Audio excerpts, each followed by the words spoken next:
قرآن مجید کے اندر انبیاء کا ذکر اور ان کے متعلقین کا ذکر اور ان کی خوبصورت کہانیاں، ان کے تذکرے، حضرت یوسف علیہ السلام کا تذکرہ جس طرح کیا گیا ہے، اور پھر ان کے خواب سے لے کر کے تخت پر براجماں ہونے تک کی کہانی کو جس خوبصورتی سے بیان کیا گیا اور اس کو احسن القصص بتایا گیا کہ یہ خواب دیکھا تھا کہ سورج اور چاند ستارے میرے آگے سجدہ ریز ہیں، اور پھر اس خواب تک پہنچنے کے لیے 40 سال کا عرصہ بیت گیا، اور 40 سال کے بعد جب حضرت یعقوب علیہ السلام اور بھائی جب وہاں پہنچتے ہیں اور سجدہ ریز ہوتے ہیں تو پھر جناب یوسف بولتے ہیں، یا آبات ھذا تعویل رؤیا یا من قبل، میرے باپ یہ ہے وہ میرے خواب کی تعبیر جو میں نے بہت پہلے دیکھا تھا۔ تو 40 سال کے بعد اس تعبیر تک پہنچنے کا بیان ہے۔ مقصود کیا ہے یہ گفتگو کرنے کا؟ کہ صالح لوگوں کا ذکر کرنا سنت الہی ہے۔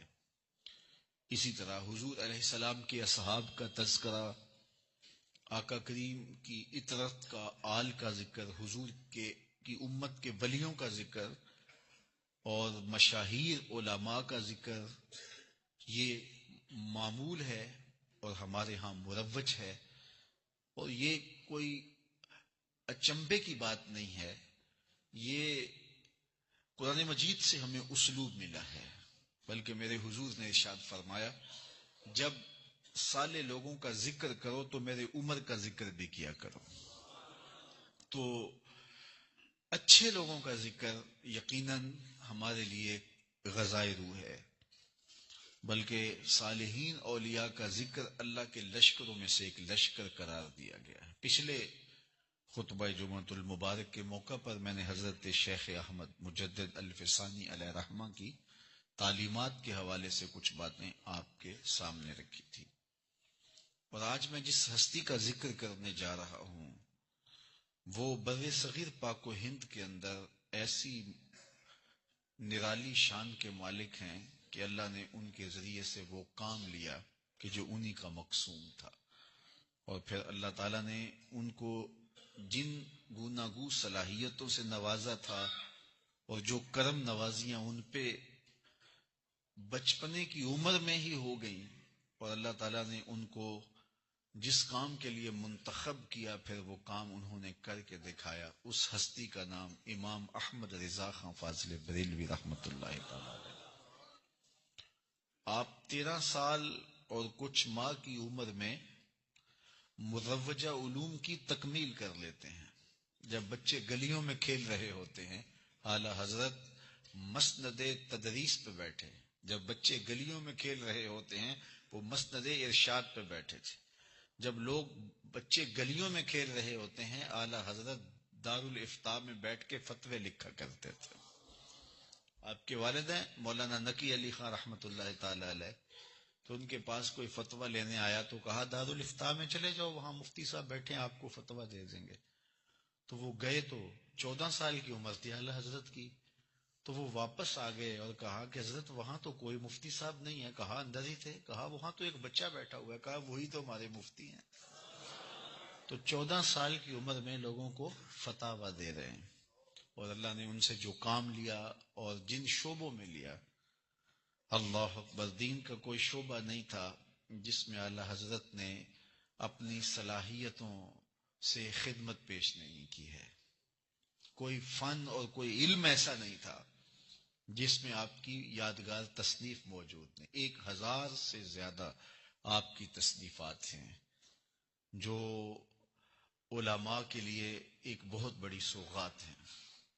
فتاوی رضویہ جو آپ کے دیے گئے فتاوے، ان کا فتاوی جات کا مجموعہ ہے، یہ اب 32 جلدات کے اوپر چھپ کر منظر عام پہ آیا ہے، اور اس طرح آپ نے 1000 کتابیں تصنیف فرمائیں، 1000 سے زائد کتابوں کی تحقیق، اور کئی طرح کی علوم و فنون پر اللہ نے ان کو مہارت عطا کی تھی، اور پھر جس سمت بھی آئے سکے بٹھا دیے، اور اللہ نے ان سے خاص طور پہ فقہ میں جو کام لیا ہے وہ ایک نادر روزگار کام تھا، اور اس زمانے میں اللہ نے ان سے لیا، اور جو تحقیقی فتاوی جات آپ نے لکھے، اور پھر اس طرح سے مدلل وہ فتاوی تھے کہ ان کے رد کی کسی میں ہمت نہیں پڑی، اور ان دلائل کا آج تک کوئی جواب نہیں دے سکا، اور یہ اللہ نے ان سے کام لیا۔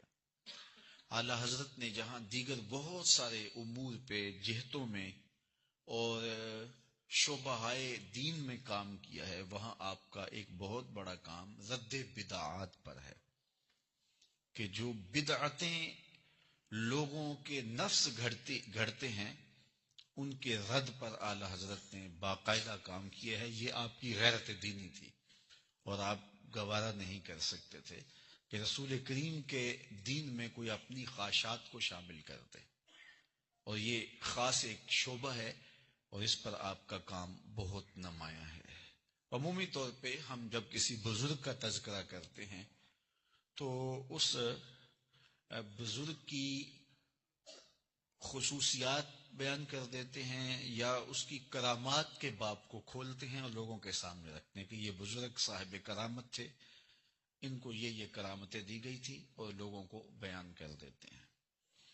میں کرامت کا منکر نہیں ہوں، اور کرامت کا کوئی بھی منکر جو من حیث الکرامت کرامت کا انکار کرے وہ کافر ہوتا ہے، یہ بات ذہن میں رکھیں، کیونکہ کرامت قرآن مجید سے ثابت ہے۔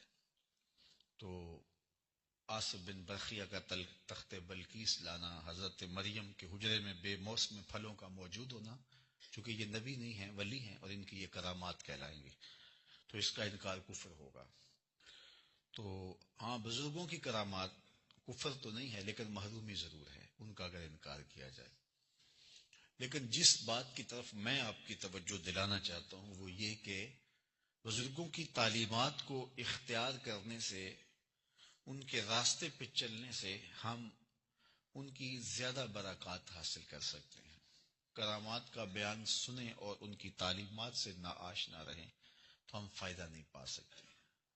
تو اس لیے یہ روش کہ صرف فضائل اور مناقب ہی بیان کیے جائیں اور ان کی تعلیمات کو چھوڑ دیا جائے تو لوگ بے عملی کی طرف راغب ہو جائیں گے۔ اقبال نے اپنے زمانے میں کہا تھا کہ مریدوں کو، غلاموں کو ہے پیروں کی کرامات کا سودا، غلاموں کو ہے پیروں کی کرامات کا سودا، مرد حر خود زندہ کرامات۔ تو اس لیے ان کی تعلیمات کو اختیار کر کے خود ایک زندہ کرامت بننا چاہیے، اور ان کی تعلیمات کو اختیار کر کے باطنی امراض کا علاج کرنا چاہیے۔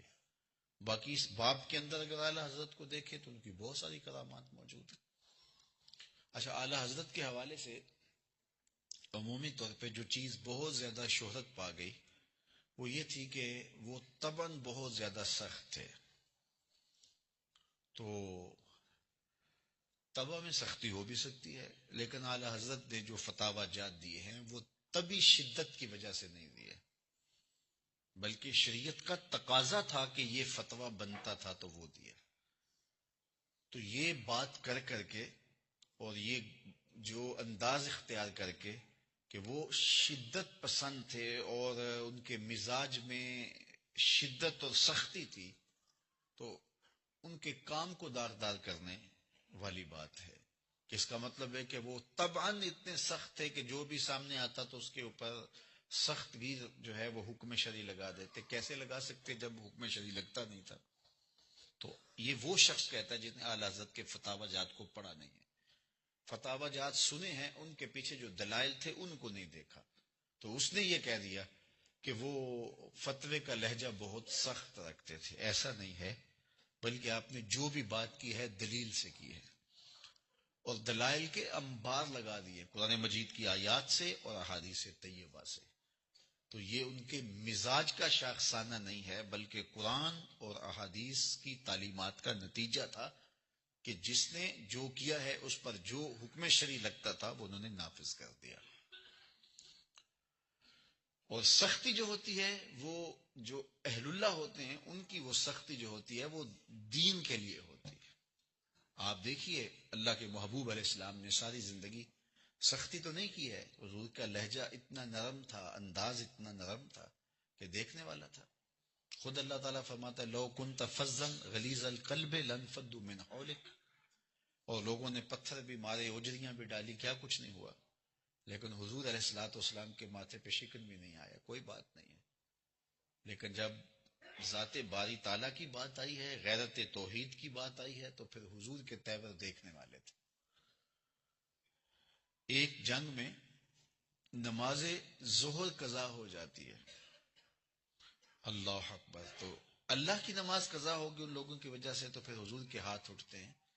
جس محبوب نے ساری زندگی کسی کو بد دعا نہیں دی ہے، آج حضور کے ہاتھ اٹھتے ہیں، اللہم املا بطونہم النار، اے اللہ ان کے پیٹوں میں آگ بھر دے، کہ ان کی وجہ سے تیری نماز، تیرے حضور جو ہم نے سجدہ ریزی کرنی تھی وہ قضا ہوئی۔ تو وہ جو شدت ہے وہ دین کے لیے ہے، تباہ کا نتیجہ نہیں ہے، بلکہ شریعت کا تقاضا تھا، اور اس تقاضے کے تحت آپ نے کوئی ایسی بات کی ہے۔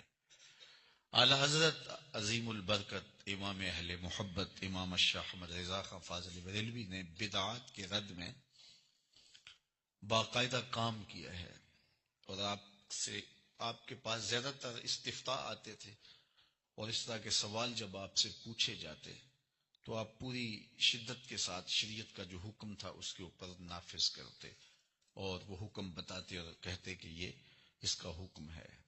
تو مختلف زمانوں میں مختلف لوگوں نے مختلف سوال پوچھے، وہ بہت سارے نمونے آپ کے فتاوی جات میں دیکھے جا سکتے ہیں۔ کسی نے کچھ پوچھا، کسی نے کچھ پوچھا، تو آپ نے ان کی نفی کی۔ یہ آج کل یہ جو پرسوں ترسوں جو بدھ گزرا ہے، اسے آخری چہار شنبہ کہتے ہیں، آخری بدھ صفر المظفر کا، تو عمومی طور پہ یہ خیال کیا جاتا ہے کہ یہ اللہ کے محبوب علیہ الصلوۃ والسلام نے اس دن غسل فرمایا تھا، اور ایک طویل مرض سے شفا پائی تھی، اور پھر اس کے بعد حضور کا وصال ہوا تھا۔ تو آپ کچھ لوگ اس دن میں اہتمام کرتے ہیں، چنے تقسیم کرتے ہیں، کھانے تقسیم کرتے ہیں، اور اس دن غسل کرتے ہیں۔ تو اعلی حضرت سے جب پوچھا گیا تو آپ نے فرمایا کہ اس کی کوئی اصل نہیں ہے، اس دن تو مرض پاک کا آغاز ہوا تھا، مرض حضور کو سلامی دینے آئی تھی، اور یہ کہتے ہیں کہ اس دن جو ہے وہ حضور شفا یاب ہوئے تھے۔ اس طرح اور بہت سارے امراض سے بچاؤ کے لیے، نظر بد سے اور دیگر چیزوں سے، اور سائے سے، بھوت پری سے بچنے کے لیے لوگوں کے مختلف ٹونے اور ٹوٹکے ہوتے ہیں، کوئی مختلف رنگوں کے دھاگے اپنے ہاتھوں کے ساتھ باندھ لیتے ہیں۔ تو یہ ہندوانہ رسمیں ہیں، کیونکہ ہم جس معاشرت میں رہ رہے ہیں، اس معاشرے میں ایک طویل عرصہ ہم ہندوؤں کے ساتھ گزار کے آئے ہیں، اور بہت ساری ضعیف الاعتقادیاں ابھی تک جو ہے وہ ہمارے اندر موجود ہیں، اور یہ کوئی کسی نے امام ضامن باندھ لیا، کسی نے دھاگا باندھ لیا، کسی نے یہ وہ گائے، وہ کیا ہوتا ہے، گاڑی نہیں خریدی تو اس کے پیچھے وہ ٹوٹا ہوا جوتا باندھ لیا کہ گاڑی کو نظر نہ لگے۔ میں نے دیکھا بڑے بڑے سمجھدار لوگوں کے گاڑیوں کے پیچھے جوتے بندھے ہوئے ہیں۔ اسی طرح یہ جو گھوڑے کے پاؤں کے نیچے کھری ہوتی ہے، تو کچھ لوگ اس کو مقدس سمجھتے ہیں، اور اس کھری کو دم کروا کے کسی سے پتہ نہیں، تو وہ اپنے گھر کے اندر جو ہے وہ چوگاٹ کے اوپر یا کہیں لگاتے ہیں کہ اس سے برکت ہوگی۔ جو گھوڑے کے پاؤں تلے گندگی میں گندگی کو رونتی کھری ہے، اس میں غلاظت تو آ سکتی ہے، برکت کیسے آ سکتی ہے اس میں؟ تو اس طرح کی چیزیں لوگوں کے اندر اس دور میں بھی مروج تھی، اور آج بھی بعض جوہلاء کے اندر ایسی چیزیں مروج ہیں، اور اس طرح کی چیزیں جو ہیں وہ لوگ اپنے اندر رکھتے ہیں۔ لال کافر کے بارے میں اعلی حضرت سے پوچھا گیا کہ وہ حضرت علی نے اس کو مارا تھا، اور پھر اس کے بعد وہ سال کے بعد اٹھتا ہے، اور پھر وہ چیختا ہے، پوچھتا ہے قیامت آئی ہے کہ نہیں آئی، اسے بتایا جاتا ہے کہ نہیں آئی، تو پھر وہ دوبارہ جو ہے وہ وہاں لیٹ جاتا ہے، پھر سال کے بعد اٹھتا ہے، اور کچھ لوگ اس پر اعتقاد رکھتے ہیں۔ اعلی حضرت سے پوچھا گیا، فرمایا کوئی ایسی کہانی ہی نہیں ہے۔ اسی طرح اور بہت سارے قصے سیدنا علی المرتضیٰ رضی اللہ تعالی عنہ کے حوالے سے، سیدہ فاطمہ زہرا رضی اللہ تعالی عنہا کے حوالے سے بہت سارے قصے موجود ہیں۔ ہمارے گھروں کے اندر وہ 10 بیویوں کی کہانی پڑھی جاتی ہے، اور اسی طرح بعض جگہ پہ وہ حضرت علی المرتضیٰ کا معجزہ پڑھا جاتا ہے۔ معجزہ تو ولی کا ہوتا ہی نہیں ہے، معجزہ تو ہوتا ہی نبی کا ہے، لیکن وہ پڑھا جاتا ہے۔ اچھا، اس میں ایسی ایسی خرافات ہیں کہ یہ جو 10 بیویوں کی کہانی پڑھی جائے گی، اس میں وہ چیز تقسیم کی جائے گی جو تانیس سے شروع ہو، جو تانیس جس کے نام میں اسم میں تانیس ہو، یعنی برفی تقسیم کی جائے گی، جلیبی تقسیم کی جائے گی، اس میں جو ہے وہ لڈو تقسیم نہیں کیا جائے گا، لڈو مذکر ہوتا ہے تو اس میں برفی ہے، یہ چونکہ یہ اس کے تانیس کے صیغے کے ساتھ ہے. حالانکہ کئی ایسی چیزیں ہوتی ہیں وہ اردو کے اندر جو ہے وہ تانیس کے لیے تانیس کے ساتھ بولی جاتی ہے، عربی کے اندر یا دوسری زبان کے اندر وہ بطور تذکیر استعمال ہوتی ہیں. تو اس طرح پھر وہ جو مردوں کو نہیں دیتے کہ یہ برفی ہے اور یہ 10 بیویوں کی کہانی ہے، یہ مرد نہیں کھا سکتا. اور جو حضرت علی المرتضیٰ کے حوالے سے ہیں تو وہ عورتیں کھا لیتی ہیں، پھر وہ بھی نہ کھائیں. تو یہ عجیب جو ہے وہ کہانیاں ہیں، اور یہ آج بھی ہمارے ہاں مروج ہیں. اعلی حضرت نے بڑی شدت سے، بڑی سختی کے ساتھ ان ساری چیزوں کی تردید کی ہے اور ان ساری چیزوں کی نفی کی ہے. اسی طرح خواتین کے اور بہت سارے مسائل ہیں. مزارات پہ خواتین کا جانا، یہ محرم کا موسم آتا ہے، بسوں کی بسیں بھر کے یہ سلطان باہو جا رہی ہیں، یہ فلاں دربار پہ سلامی دینے جا رہی ہیں، بغیر محرم کے خواتین جا رہی ہیں. حالانکہ محرم کے بغیر خاتون حج بھی نہیں کر سکتی، جو اللہ کی طرف سے فرض ہے اس کے اوپر. اگر حج اس کے پاس پیسے بھی ہیں، رقم بھی ہے، صحت بھی ہے، فرصت بھی ہے، اور وہ کسی اور کو بھی اپنے خدمت کے لیے کسی مرد اور کسی خاتون کو ساتھ 10 لوگوں کو بھی ساتھ لے جا سکتی ہے، لیکن اس کا محرم کوئی نہیں ہے تو وہ حج نہیں کرے گی. اللہ اکبر. ایک خاتون کا مجھے فون آیا، وہ کہنے لگی کہ میں عمرے پہ جانا چاہتی ہوں تو میرا محرم نہیں ہے، تو کسی کے ساتھ چلی جاؤں. تو میں نے کہا کہ آپ نہیں جائیں گی. تو اس نے کہا کہ سرکار کا روزہ دیکھنے کو بڑا جی کرتا ہے. میں نے کہا سرکار نے منع کیا ہے، جن کا روزہ دیکھنے کو جی کرتا ہے انہی نے منع کیا. ایک صاحب آئے مدینہ شریف سے، تو ہاتھ میں کڑا ڈالا ہوا تھا. وہ وہاں سے کو کڑے لے آتے ہیں چاندی کے اور لوہے کے، تو انہوں نے باقاعدہ ہاتھ میں کڑا ڈالا ہوا تھا. تو میں نے کہا یہ تم نے کیا کیا؟ مرد کے لیے تو حرام رکھا گیا، سونا بھی، چاندی بھی، لوہا بھی، پیتل بھی، یہ کڑے شڑے یہ مرد نہیں پہنتے، تو یہ تم نے کیا پہنا ہوا ہے؟ تو وہ کہنے لگا یہ مدینہ شریف سے آیا ہے. میں نے کہا مدینے والے نے تو منع کیا ہے، مدینے والے آقا نے تو اس کو منع کیا ہے. تو اس عقیدت سے کہ یہ مدینہ شریف سے آیا ہے، اسی طرح وہ درباروں پہ جا کے، مزاروں پہ جا کے بھنگ پی جاتے، فلاں بابے کی بھنگ ہے. بھئی بھنگ بابے کی ہو یا ملنگ کی ہو، بھنگ تو بھنگ ہی ہوتی ہے. تو اس طرح مختلف مزارات پہ جا کر کے کچھ چیزیں جائز نہیں ہو جاتی. جو چیزیں حرام ہیں یہاں حرام ہے، مدینہ شریف میں وہ زیادہ حرام ہے. اللہ والوں کی صحبت میں جا کے وہ زیادہ حرام ہے. ان کو اور زیادہ خیال رکھنا چاہیے، اس لیے کہ وہاں جب جائیں گے تو پھر تو اس دربار کا احترام بھی تمہارے اوپر لازم ہے. تو بھنگ گھوٹ کے پی رہے ہو اور اس طرح کے نعرے لگا رہے ہو، کوٹ کوٹ پیتیاں تے رب نال گلاں کیتی ہیں. جب مستی چڑھ جاتی ہے اور وہ چکر آنے لگ جاتے ہیں تو اس کو سمجھتے ہو کہ تم ہم رب سے ہم کلام ہو رہے ہیں. معاذ اللہ، استغفر اللہ. تو یہ ساری خرافات ہیں جو قوم کے اندر من حیث القوم موجود ہیں، اور انہی خرافات کا نتیجہ یہ ہے کہ جو بھی کھڑا ہوتا ہے کوئی دعویٰ لے کر کے لوگ اس کے پیچھے چل پڑتے ہیں. یہ مختلف جو ہے وہ عاملین، مختلف ملنگ اور مختلف ننگ دڑھنگ اور مختلف جو ہے وہ شریعت کے باغی، یہ لوگ معاشرے کے اندر پنپتے ہیں. ایک دم لوگوں کا ہجوم ان کے گرد جمع ہو جاتا ہے. اور مجھے سب سے زیادہ دکھ اس وقت ہوتا ہے جب یہاں کو جمعۃ المبارک پڑھنے والا یا پیر شریف کی محفل میں آنے والا یا ہمارے ساتھ وابستہ کوئی شخص جو ہے، اس کے بارے اگر میں سنوں کہ وہ کسی ملنگ کے پاس گیا، مر جاؤ، ان کے پاس نہ جاؤ. اس لیے کہ اللہ کے رسول صلی اللہ علیہ وسلم کی جو شریعت کے باغی ہیں ان کے پاس جانے کی ضرورت ہی کیا ہے؟ تو یہ ایک بہت بڑی جو ہے وہ دردناک صورتحال ہے کہ ہمارے ہاں ضعف الاعتقادی پائی جاتی ہے، اور جس کا نتیجہ یہ ہوتا ہے کہ لوگ ایسے لوگوں کے پاس جاتے ہیں. اس طرح طریقت کا جو معیار ہے، اعلی حضرت نے اس پر بھی بات کی ہے، اصلاح کی ہے اور زور دیا ہے. باقاعدہ 4 شرائط رکھی ہیں پیر کے لیے، حالانکہ ماضی کے اندر ہمارے اسلاف نے تو بڑا ہی زور دیا تھا. اللہ اکبر. حضرت جنید بغدادی علیہ رحمہ تو فرماتے تھے کہ پہلے سند حدیث ہو، پھر اس کے بعد طریقت کا سفر طے کیا ہو اور باقاعدہ کسی شیخ کی صحبت پائی ہو اور اس سے اجازت و خلافت ہو، تو پھر اس کو حق پہنچتا ہے کہ وہ کسی کو مسند ارشاد پہ بیٹھ کے واعظ و تلقین کرے اور اس کی روحانی رہنمائی کرے۔ کم از کم کہتے ہیں کہ یہ شرائط پائی جائیں، اس سے بھی پیچھے چلے جائیں۔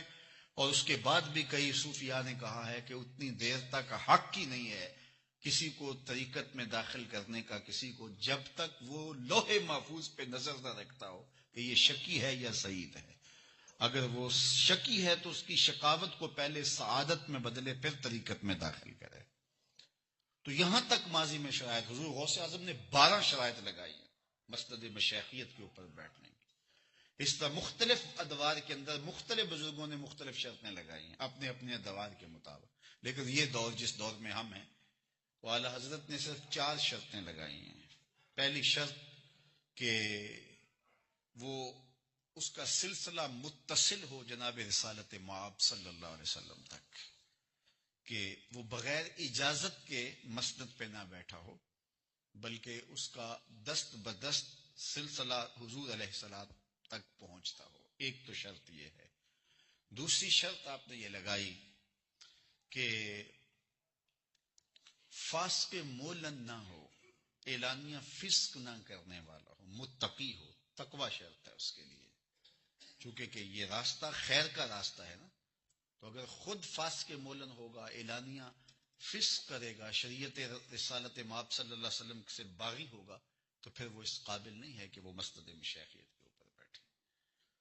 اور تیسرا فرمایا کہ وہ عالم ہو، عالم اپنی ضرورت کے مسائل کتب سے نکال کر کے معلوم کرنے کی صلاحیت رکھتا ہو۔ اللہ اکبر۔ اور اگر یہ اس کے اندر صلاحیت نہیں ہے تو پھر وہ کس طرح کسی کی رہنمائی کرے گا؟ اور آج اس دور میں دیکھ لیجئے، آپ اگر صرف انہی معیارات پہ پرکھیں گے جو اعلی حضرت نے ہمیں بتائے ہیں، تو انہی معیارات پہ کتنے لوگ جو ہیں وہ انہی معیارات سے ہی فارغ ہو جائیں گے۔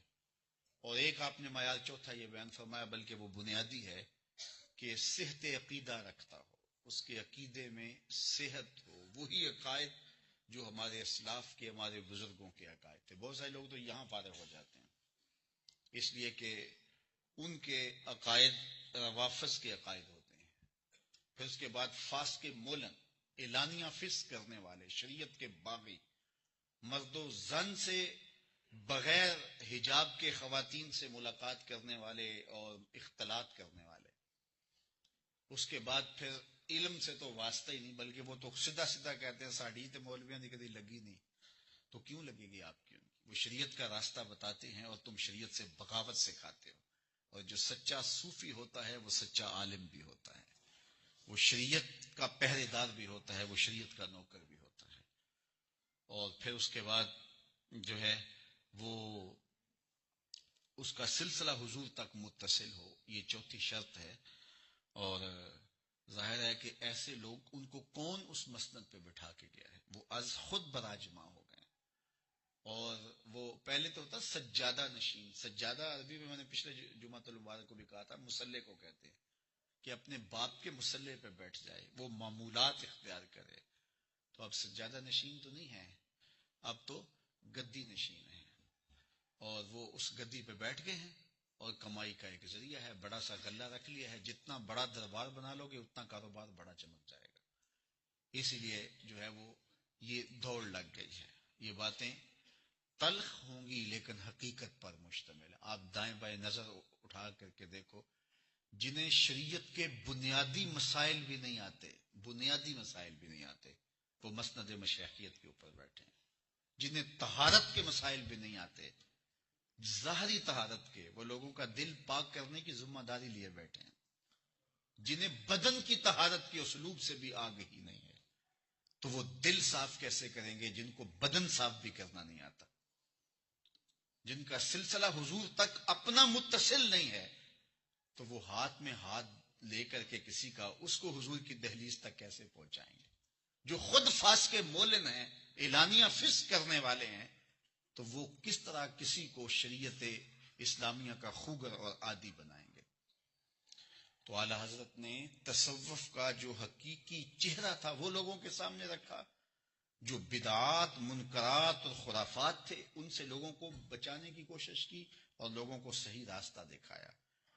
اسی طرح آداب شرع بتائے، مزارات پہ حاضری کے آداب بتائے کہ وہاں جا کر کے قبر کو چومنا بھی نہیں ہے، سجدہ بھی نہیں کرنا. فرمایا طواف قبور اور سجدہ قبور بالاتفاق حرام ہے. کوئی بھی اس کو حلال نہیں کہتا، جائز نہیں کہتا. اس کے جواز کا 14 صدیوں میں ایک عالم بھی قائل نہیں رہا. طواف قبور بھی حرام ہے اور سجدہ قبور بھی حرام ہے. زیارت قبور بالاتفاق جائز ہے. قبروں کی زیارت کرنا اس میں بھی کوئی اختلاف نہیں ہے. سارے کہتے ہیں قبروں پہ جانا چاہیے اور قبروں کی زیارت کرنی چاہیے. یہ دو مسئلے، ایک بالاتفاق حرام یعنی سجدہ قبور اور طواف قبور بالاتفاق حرام، اور زیارت قبور، حاضری قبور بالاتفاق جائز.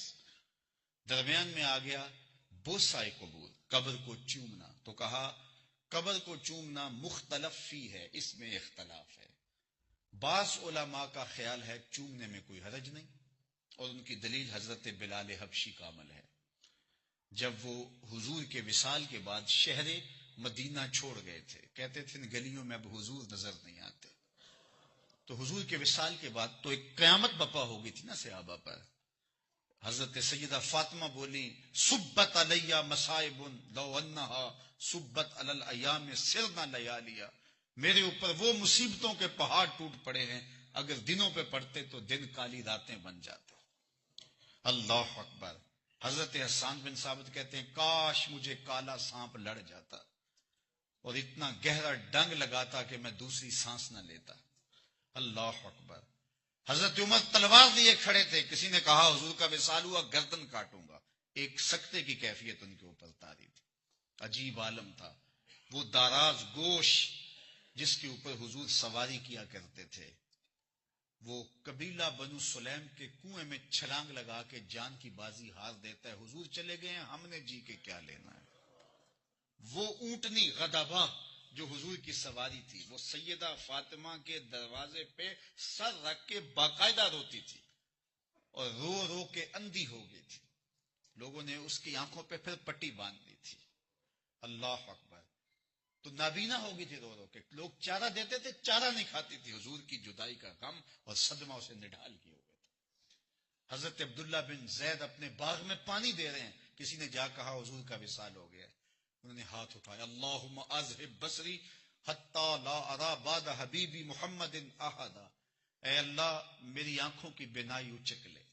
یہ آنکھیں اس لیے روشن تھی تیرے محبوب کو دیکھتا تھا، اب حضور چلے گئے ہیں تو میں نے آنکھوں کے دیے کیا کرنے ہیں. تو ان کی آنکھوں کی روشنی اٹھا لی گئی. کسی نے جا کے افسوس کیا، بڑا افسوس ہے تم نابینا ہو گئے ہو. کہا تمہیں افسوس ہوگا، مجھے تو نہیں، میں تو آنکھیں رکھی حضور کو دیکھنے کے لیے تھی. تو وہ بڑا منظر تھا حضور کے وصال کے بعد صحابہ کے درد کا. قیامتیں ٹوٹ گئی تھی. مدینے کی گلیوں کے اندر صحابہ روتے تھے. اللہ اکبر. تو حضرت بلال حبشی تو پھر حضور کی محبت میں فریفتہ، حضور کے خازن، حضور کے مؤذن. حضور علیہ السلام جو بھی رقم ہوتی، جو بھی پیسہ ہوتا وہ بلال حبشی کو دیتے. لو تم جانو اور گھر کا سامان جانے. تو حضور کے خازن بھی تھے اور حضور کے مؤذن بھی تھے، حضور کے خادم بھی تھے. اب حضور چلے گئے تو یہ شہر ہی چھوڑ گئے. شام کا شہر ہے داریا، وہاں جا کے انہوں نے سکونت اختیار کر لی. حضرت عمر کے زمانے میں حضور خواب میں ملے بلال حبشی کو اور کیا کہا ما ہاذہ الجفۃ یا بلال. بلال یہ کیا بے وفائی یار ہو کے ملنے بھی نہیں آتے ہو. بس پھر بلال پر قیامت ٹوٹ گئی. اٹھے، اپنی تیز رفتار سواری پر بیٹھے اور دن رات سفر کرتے ہوئے مدینے پہنچے. اللہ اکبر. اور جب مدینہ شریف آئے تو اب میں جو عرض کرنے لگا ہوں تو حدیث کے لفظ ہیں وَمَرَغَ وَجْهَهُ عَلَى قَبْرِ رسول اللہ صلی اللہ علیہ وآلہ وسلم. یہ ابن عساکر نے اس کو لکھا ہے، تاریخ کی کتاب ہے ابن عساکر. اور میں سمجھتا ہوں کہ یہ کتاب شاید سب سے بڑی کتاب ہو. میرے پاس ساری کتاب تو نہیں ہے. کتاب کا خلاصہ میں نے خریدا تھا، 40 جلدوں پر ہے. کتاب کا جو خلاصہ ہے وہ 40 جلدوں پہ ہے. میرا خیال 1,20,000 روپے کی اب وہ اس کا خلاصہ آ رہا ہے. اور وہ کتاب اگر ہو تو وہ کتنی بڑی ہوگی، جو اس کو شارٹ کر کر کے خلاصہ بنایا ہے. تو اس میں یہ واقعہ موجود ہے. بلال حبشی رضی اللہ تعالیٰ عنہ آئے وَمَرَغَ وَجْهَهُ عَلَىٰ قَبْرِ رسول اللہ، حضور علیہ الصلوۃ والسلام کے روضہ انور پہ، حضور کی قبر انور کی مٹی پہ اپنا رخسار ملتے تھے. تو جنہوں نے چومنے کا جواز ثابت کیا ہے وہ حضرت بلال کے عمل سے کیا ہے. اسی طرح حکم آیا، مروان بن حکم، مدینہ المنورہ میں، تو اس نے دیکھا کہ حضور کے روضہ انور کے اوپر کوئی شخص ایسے بازو پھیلا کے تو حضور کے روضہ انور کو چوم رہا ہے، حضور کی قبر کو چوم رہا ہے، اپنے رخسار رگڑ رہا ہے. تو اس نے جھڑکنے کے انداز میں کہا کون ہے؟ تو وہ جو چوم رہا تھا نا، وہ بھی کوئی معمولی شخص نہیں تھا. اس نے سر اٹھا کے کہا اللہ اکبر، میں کسی پتھر کو نہیں پوج رہا، اپنے آقا کی قبر کو چوم رہا ہوں. تو جب وہ بولا تو اب مروان کو پتا چلا یہ کون ہے. فائزہ ہوا الشیخ ابو ایوب انصاری، یہ صحابی رسول، میزبان رسول حضرت ابو ایوب انصاری تھے. تو یہ دو واقعات ہیں. تو کچھ لوگوں نے کہا کہ اس سے ثابت ہوا کہ صحابہ کا عمل ہے تو چومنا جائز ہے. بعض نے کہا کہ نہیں، جب کوئی چوم رہا ہو تو شک پڑتا ہے کہ سجدہ ریز نہ ہو رہا ہو، تو اس لیے احتیاط کرنے لازم ہے. یہ علماء کے مابین اختلاف ہے. اعلی حضرت کا موقف اپنا کیا ہے؟ آپ فرماتے ہیں احوط یہ ہے کہ نہ چوما جائے، احتیاط اسی میں ہے کہ نہ چوما جائے. میرا خیال یہ ہے کہ اعلی حضرت نے جو کہا وہ درست کہا. اور ان دو اصحاب نے جو چوما اس کی کیا وجہ تھی کہ ایک مدت کے بعد یہ آئے تھے حضرت بلال حبشی، اور ان کی کیفیت تھی. تو اگر کوئی اس کیفیت میں ہو تو اس کا حکم اور ہے، لیکن اگر آپ عام حالت میں ہو تو پھر یہی ادب ہے کہ آپ پیچھے ہٹ کے کھڑے ہوں اور سلام پیش کریں، فاتحہ پڑھیں اور واپسی. اللہ اکبر. تو اعلی حضرت نے یہ سب کچھ واضح کر دیا. پھر خواتین کے حوالے سے پوچھا گیا کہ ان کو، خواتین کو مزارات پہ جانا چاہیے یا نہیں جانا چاہیے؟ اللہ اکبر. تو بڑا سخت موقف دیا. کہا تم یہ پوچھتے ہو، مجھ سے یہ پوچھو جانے والی عورتوں پر لعنتیں کتنی پڑتی ہیں، یہ نہ پوچھو جانا چاہیے یا نہیں جانا چاہیے. تو اگر محارم کے بغیر خواتین جاتی ہیں، بے پردہ جاتی ہیں، وہاں اختلاط مرد و زن ہوتا ہے، تو پھر یہ موجب لعنت ہے. جن لوگوں نے خواتین کے جانے کا جواز بیان کیا ہے اور کہا کہ جو حضور نے اجازت دی تھی اس میں خواتین بھی شامل ہیں، تو انہوں نے بھی شرائط پہ دیا ہے. اور وہ شرطیں ہیں کہ عورتیں وہاں اختلاط مرد و زن نہ ہو، محارم کے بغیر نہ ہو، پردے کے بغیر نہ ہو، اور وہاں جزا فضا نہ کریں، آہو بقا نہ کریں. یہ چار شرطیں پائی جائیں تو پھر جائز ہوتا ہے کم از کم، ضروری نہیں پھر بھی. اور اگر یہ چار شرطیں نہیں ہیں، ان میں سے کوئی ایک بھی کم ہے، تو پھر عورتوں کا نہیں جانا چاہیے. تو یہ ہے اعلی حضرت نے ہمیں جو پاکیزہ ستھرا نکھرا ہوا مسلک دیا ہے. اب ہمارے جوہلا، سنی کہلانے والے، مسلمان کہلوانے والے، اگر قبروں پہ جا کے سجدہ ریز ہوں یا ماتھے رگڑیں یا اس طرح کے امور بجا لائیں یا دھاگے باندھتے پھریں اپنے ہاتھوں کے اوپر یا اپنی گاڑیوں پہ جوتے باندھیں یا جانوروں کی کھریاں باندھیں یا وہ ملنگوں کے پاس بیٹھے ہوں اور بھنگ گھوٹ گھوٹ کے پی رہے ہوں اور متعفن اور بدبودار لوگوں کو اپنا ہادی رہنما سمجھتے ہوں، تو یہ ان کی اپنی افتاد تباہ ہے. نہ یہ دین رسول کی تعلیم ہے اور نہ یہ مسلک اعلی حضرت کا پیغام ہے. اس لیے اعلی حضرت نے تو ان کی تردید کی ہے اور سختی سے تردید کی ہے. اور بہت سارے امور ہیں جن پر بحث کی جا سکتی ہے، لیکن وقت کے دامن میں اتنی گنجائش نہیں ہے کہ میں اس پر مزید تفصیل سے بات کروں. اور اس وقت ایک اور مسئلہ درپیش ہے امت مسلمہ کو، اور وہ یہ کہ مغرب یہ چاہتا ہے کہ امت مسلمہ کو دبا دیا جائے اور یہ ہماری خواہش اور ہماری مرضی کے مطابق چلیں. اور یہ وقت کتنا نافرجام ہے کہ ہمارے لیے خادم حرمین بھی امریکہ مقرر کرے گا. جس کو وہ چاہے گا وہ خادم الحرمین ہوگا، اور جس کو وہ نہیں چاہے گا وہ حرم کی خدمت بھی نہیں کر سکے گا. کیا یہ وقت آنا تھا ہمارے اوپر؟ رو رہی ہے آج ایک ٹوٹی ہوئی مینا اسے، کل تلک گردش میں جس ساکی کے پیمانے رہے، خیر تو ساکی سہی لیکن پلائے گا کسے، اب نہ میں کش رہے باقی نہ میں خانے رہے، رو رہے ہیں وہ دشتے جنوں پرور جہاں، رقص میں لیلا رہی لیلا کے دیوانے رہے، خیر تو ساکی سہی لیکن پلائے گا کسے، اب نہ میں کش رہے باقی نہ میں خانے رہے۔ آج نظام میں قد الٹ گیا اور حالات ایسے ہو گئے کہ جن کو وہ چاہیں گے ہمارے دشمن، وہی کعبے کا متولی ہوگا، وہی حرم کا خادم کہلائے گا، اور اگر ادھر سے اشارہ نہیں نکلتا اور اشارہ نہیں ملتا تو پھر جو ہے وہ کوئی ہمت نہیں کر سکتا۔ یہ مسلمانوں کی کمزوری ہے اور ہم اس کمزوری کے مرحلے میں پہنچ چکے ہیں۔ اب 5 نئی چیزیں تھما دی گئی ہمارے ہاتھ کے اندر کہ 295 بھی ختم کیا جائے، اسی طرح مرزائیوں کو جو کافر قرار دیا گیا اور اقلیت قرار دیا گیا اس کو بھی واپس کیا جائے، پاک فوج کی کڑی نگرانی کی جائے کہ وہ انسانی حقوق کو پامال تو نہیں کر رہی، اور اس طرح 5 چیزوں کو ہمارے ہاتھ میں تھما دیا گیا ہے کہ یہ تم نے کرنا ہے۔ اور ختم نبوت کا مسئلہ پہلے ہی اس طرح اس کے ساتھ سلوک کیا گیا وہ کسی سے مخفی نہیں ہے، تو یہ نازک وقت ہے اس امت کے اوپر، پوری دانشمندی کے ساتھ پوری حکمت کے ساتھ امت مسلمہ کو آگے بڑھنا ہے، یکجہتی کے ساتھ منظم انداز سے اتحاد سے باہمی موافقت اور مفاہمت کے ساتھ آگے بڑھنے سے ہم کچھ حاصل کر پائیں گے، ورنہ اس وقت ہمارا دشمن بہت چالاک ہے، بہت مکار ہے، اور بدقسمتی سے 56-57 اسلامی ملکوں کے حکمران، اللہ ماشاء اللہ کا لفظ میں بول رہا ہوں، اسلامی ممالک کے حکمران فرنگی روحوں کے بے حس ڈھانچے ہیں اور یہاں ہمارے اوپر براجمان ہیں، اور ان میں کوئی ہمت نہیں ہے، کوئی طاقت نہیں ہے،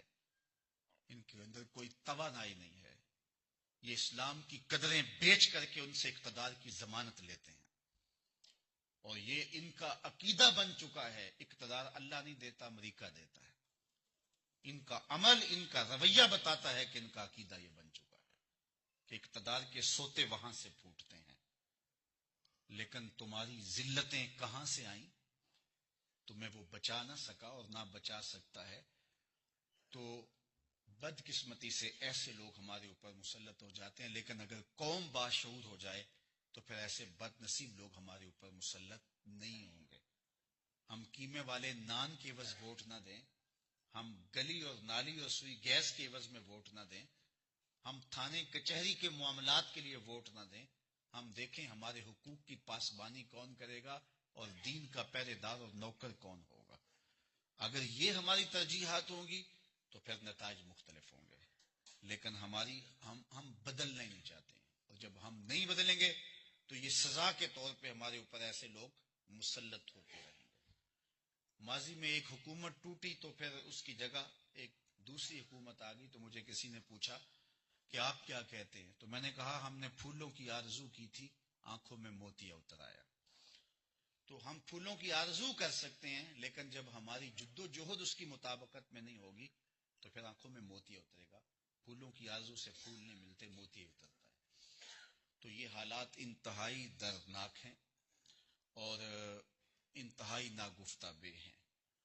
اللہ تعالیٰ دینی قوتوں کو باہم جڑنے کی توفیق عطا، ایسے اسباب، ایسے وسائط اور ایسے وسائل پیدا ہوں، ایسے حالات پیدا ہوں کہ ذمہ داران قوم سر جوڑ کے بیٹھیں اور سمجھیں، اور ان حالات کی حساسیت کو سمجھیں۔ یہ کیا ہو رہا ہے؟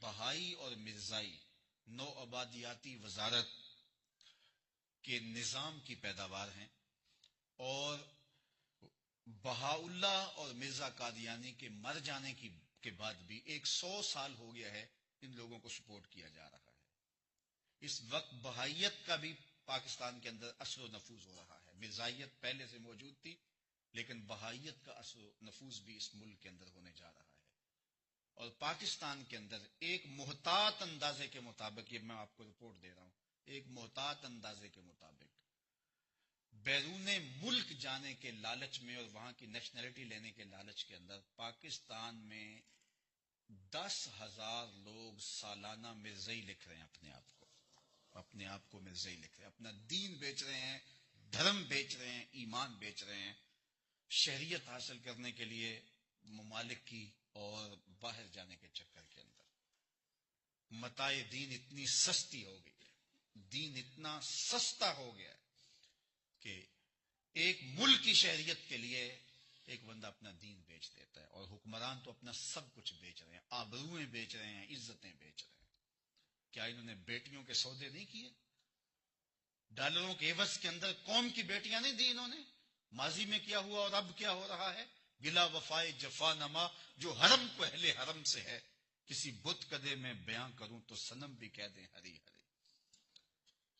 ایک بیٹی دیبل کے ساحل پہ پکارتی ہے محمد بن قاسم کو، تو محمد بن قاسم اللہ کے قہر کی بجلی بن کے آتا ہے۔ لیکن آج کتنی بیٹیاں ہیں جو پکار رہی ہیں، ہے کوئی ان کی پکار کو سننے والا؟ کوئی آکھے بادشاہ نو اج قبراں وچوں بول، اج کتاب عشق دا کوئی اگلا ورقہ پھول، ایک روئی سی تی پنجاب دی تو لکھ لکھ مارے وین، اج لکھاں تیاں دیس تیرے دیاں وارث شاہ تینوں کہن، آفیہ بیٹی قوم تیری دی رووے تے کدلاوے، کیڑا او دے اتھرو پونجے کیڑا چپ کراوے، اج دین نبی دا وانگ یتیماں گھر گھر دھکے کھاوے، کتھوں لباں عمر بہادر جڑا روندے نو گل لاوے۔ تو یہ دردناک صورتحال ہے، ہمیں آنکھیں کھول کے جینا ہوگا اور پوری قوت کے ساتھ منظم ہو کے آگے بڑھنے کی ضرورت ہے۔ قوم کو سب سے پہلے باشعور ہم نے کرنا ہے، اور ممبر و محراب کی ذمہ داریاں اس حوالے سے فضول تر ہیں کہ وہ با مقصد گفتگو کے ذریعے سے قوم کو منظم بھی کر سکتے ہیں اور قوم کو باشعور بھی کر سکتے ہیں۔ یہ ہر ہفتے میں ہمیں آدھا پونا گھنٹہ ملتا ہے اور لوگ خود چل کے ہمارے پاس آتے ہیں، تو اس موقع کو غنیمت سمجھا جائے، لطیفوں میں وقت نہ اڑا دیا جائے۔ اس وقت کو جس موضوع پہ آپ آئیں اس موضوع کا حق نبھانے کی کوشش کریں، اور قوم کی فکری رہنمائی کر کے قوم کو تیار کرنے کی کوشش کریں، تو انشاءاللہ پھر اس کے آگے کوئی ٹھہر نہیں سکے گا، اور یہ ہماری ذمہ داری ہے۔ اس وقت ملک کے جو معروضی حالات ہیں، اور اسلام آباد کی یخ بستہ ہواؤں کے اندر ختم نبوت کے لیے لوگ جس طرح بیٹھے ہوئے ہیں، حکومت اگر ان پر کوئی تشدد کرتی ہے تو یہ حکومت کی بہت بڑی حماقت ہوگی۔ یہ ملک حضور کے نام پہ حاصل ہوا تھا، اور آقا کریم علیہ الصلوۃ والسلام کی آبرو، حضور کی عزت، حضور کی ختم نبوت، یہ ہمیں اپنی جان سے بھی زیادہ عزیز ہے۔ حکومت نے کل جو اپنا وہ قانون جو ہے وہ اصلی حالت میں بحال کیا ہے، اس پہ ہم انہیں داد دیتے ہیں، لیکن اتنا کافی نہیں ہے۔ ان کو معافی مانگنی چاہیے اور پوری اسمبلی کو معافی مانگنی چاہیے۔ یہ کسی ایک فرد کا ہی جرم نہیں ہے، یہ پوری اسمبلی اور پوری جو ہے وہ پارلیمنٹ مجرم ہے اس کی، اور بالخصوص جو ذمہ دار ہیں جنہوں نے یہ گھنونی سازش کی اور اس کا شکار ہوئے اور اپنے مغربی آقاؤں کو خوش کرنے کے لیے یہ سب کچھ کیا، ان کو قرار واقعی سزا ملنی چاہیے۔ اور میں نے آج سے کوئی 3 ہفتے پہلے وہ سوشل میڈیا کے اوپر کلپ موجود ہے، اس وقت کہا تھا کہ کم از کم 5 لوگ ہیں وہ جو اس سازش میں شریک نظر آتے ہیں، اور بے لاگ انکوائری ہونی چاہیے اور ان کو عدالت کے کٹہرے میں لانا چاہیے۔ قوم مطمئن ہو جائے گی، کسی کو سڑکوں پہ جانے کا شوق نہیں ہے۔ اگر تم انصاف فراہم کرو گے تو لوگ گھروں میں چین اور قرار سے بیٹھیں گے، لیکن تم اگر انصاف فراہم نہیں کرو گے تو بہت سارے امور میں ہم گوارا کر لیتے ہیں، برداشت کر لیتے ہیں، لیکن حضور کا نام ہماری آبرو ہے، حضور کا نام ہماری عزت ہے۔ اقبال کے سارے کلام کا رس نچوڑیں تو جوس یہ نکلتا ہے کہ محمد سے وفا تو نے تو ہم تیرے ہیں، یہ جہاں چیز ہے کیا لوح و قلم تیرے ہیں۔ وآخر دعوانا ان الحمدللہ۔